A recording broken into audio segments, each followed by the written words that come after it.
మాకు కావలసినవన్నీ మీరు మాకు ఇచ్చారు. మాకు మంచి చదువును మీరు మాకు ఇప్పిస్తున్నారు. మంచి వనరులు మా కొరకు సమకూర్చారు.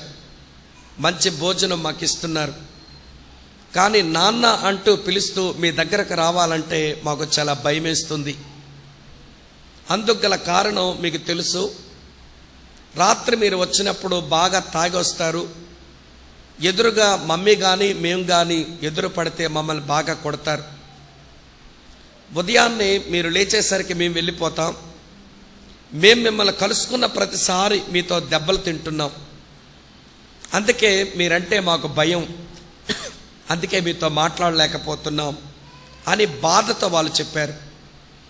ఆ మాటలు విన్న తండ్రి హృదయం కొంచెం కరిగి, మీరు అంతగా నన్ను గూర్చి బాధపడితే త్రాగుడు వలనే మీకు నాకు మధ్య ఇంత దూరం పెరిగిపోతే ఈ రోజు నుంచి నేను త్రాగకుండానే ఇంటికి వస్తాను అని ఆ మాట చెప్పాడో లేదో వాళ్ళ సీట్లలోంచి ఆ పిల్లలు లేచి వాళ్ళ నాన్నగారి దగ్గరికి వెళ్ళి పట్టుకొని కన్నీళ్లు పెట్టుకున్నారు. ఆ దృశ్యం అతనికి బాగా కలిచి వేసింది. నా త్రాగుడు వల్లే కదా నా పిల్లల ప్రేమకు నేను దూరం అవుతున్నాను. వారు కూడా నా ప్రేమకు దూరం అయిపోతున్నారు. ఈ రోజు నుంచి తాగనని పిల్లలిద్దరినీ పట్టుకొని బాధతో చెప్పి తన కంపెనీ పనుల మీద యథావిధిగా వెళ్ళిపోయాడు. సాయంత్రం తనతో పనిచేస్తున్న వారి యొక్క ఒత్తిడి కొంచెం ఎక్కువైంది. ఆ రోజు శరీరం కూడా త్రాగుడుకు లాగేస్తూ ఉంది. అందుచేత ఆ రోజు కూడా త్రాగవలసి వచ్చింది. ఉదయం అతను చేసిన ప్రమాణం సాయంత్రానికి అది నీటి మీద రాసిన రాతల్లాగా మిగిలిపోయింది. బాగా తాగింటికి వచ్చాడు. కానీ ఉదయకాలం అతను చేసిన ప్రమాణాలు ఇంకా మనసులో ఉన్నాయి. అందుచేత ఈరోజు కొట్టలేదు. కానీ ఎందుకో బాగా మనసు నొప్పితో తన గదిలోనికి వెళ్ళిపోయాడు. ఆ గదిలో అతనికి జరిగిన స్ట్రగుల్ ఏంటో మనకు తెలియదు. భార్య బిడ్డలకి ఆయన తొందర చేయకూడదు అనుకున్నారు.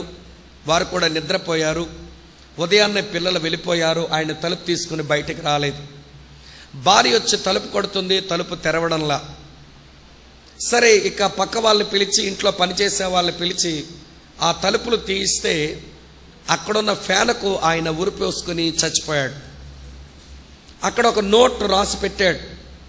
ఆ నోట్లో ఉన్న మాటలు ఇలా ఉన్నాయి: నన్ను కన్న తల్లికి నేను చాలా దుఃఖాన్ని మిగిలించి వెళ్ళిపోతున్నాను.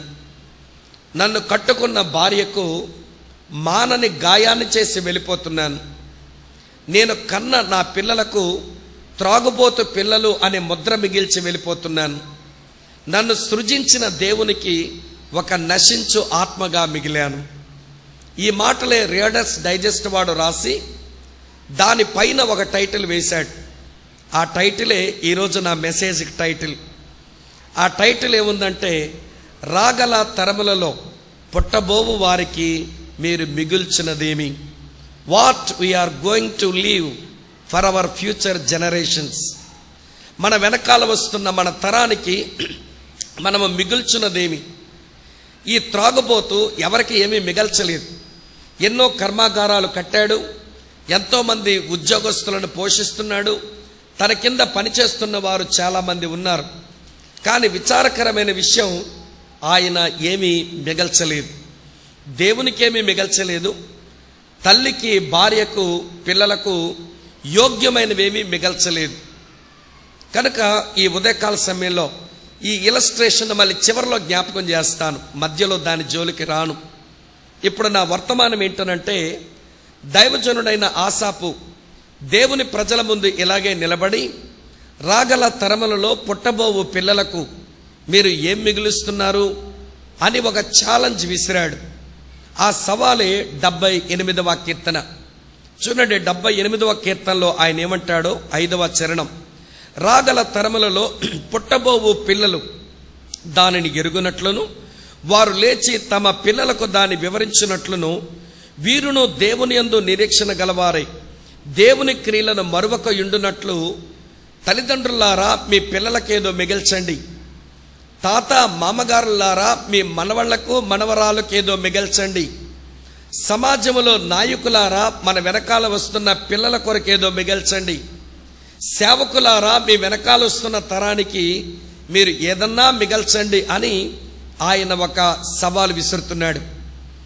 నేను బెరాకా బ్లెస్సింగ్ చర్చ్లో నిలబడి ఆసాపు పాత్ర నేను పోషించి మీ వెనకాల వస్తున్న తరానికి మీరు ఏదైనా మిగల్చండి అని మీరంటే మీ దగ్గర కొన్ని జవాబులు ఉంటాయి.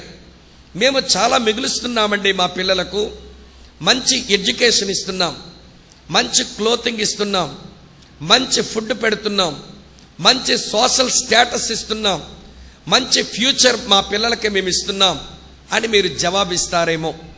ఒక్క మాట వినండి, మీరే మీ పిల్లలకు విద్యనిస్తున్నారా? దేవుణ్ణి నమ్మనటువంటి అన్యులు వాళ్ళ పిల్లలకు చదువులు చెప్పించుకోవడం లేదా? మీరే మీ పిల్లలకు మంచి బట్టలు కొని పెడుతున్నారా? యేసు ప్రభుని ఎరగని వారు వారి పిల్లలకు బట్టలు కొని పెట్టడం